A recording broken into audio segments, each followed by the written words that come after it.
যাওয়ার পথে কিন্তু নানির কবর দেখতে পেলাম। আমার নানি যখন মারা যায় তখন আমি ছোট ছিলাম।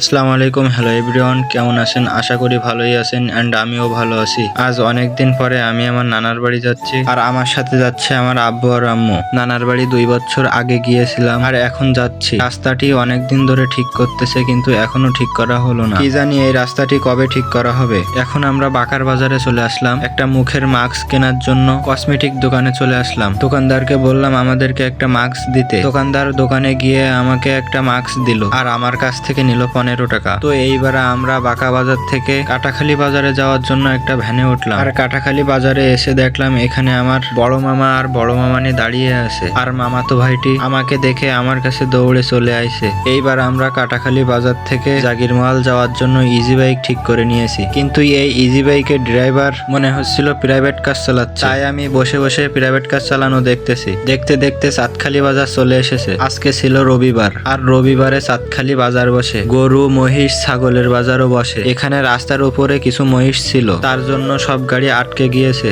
অল্প কিছু সময়ের মধ্যে আমাদি বাজারে চলে আসলাম। মিষ্টির দোকান দেখে গাড়ি দাঁড় করিয়ে মিষ্টি কিনতে আসলাম। আর এই দোকানে কিন্তু ভালো চমচম ছিল না, তাই আমরা দই কিনলাম। তাই আমাদের দই উনি সুন্দরভাবে প্যাকেট করতেছিল, আর দইটা একই ভাবে প্যাকেট করে দিল আমাদের কাছে। এখন কিন্তু দই আমাদের কেনা হয়ে গিয়েছে। এখন আমরা দই নিয়ে গাড়িতে গাড়িতে কিছু সময় থাকার পরে আমাদেরকে এখানে নামাই দিল। এখান থেকে আরো কিছুটা পথ আমাদেরকে পায়ে হেঁটে যেতে হবে। আমি আর আমার মামাতো ভাই কিন্তু একসাথে হাঁটতেছিলাম, কিন্তু খারাপ লাগতেছিল নানার বাড়ি নানি নাই। আজ যাওয়ার পথে কিন্তু নানির কবর দেখতে পেলাম। আমার নানি যখন মারা যায় তখন আমি ছোট ছিলাম, আর নানার বাড়ি কিন্তু নানি থাকলে বেশি মজার হয়। তো ফাইনালি আমি কিন্তু আমার নানার বাড়ি চলে এসেছি, আর আমি নানার বাড়ি অনেকদিন পরে আইছি, তাই আমার অনেক ভালোই লাগতেছিল। কারণ আজকে সবাই একসাথে বসে মজা করতেছিলাম, কিন্তু আমি কাউকে ভিডিও করতেছিলাম না। তো আজকে ব্লগটি ছিল এই পর্যন্ত। সবাইকে দেখার জন্য ধন্যবাদ।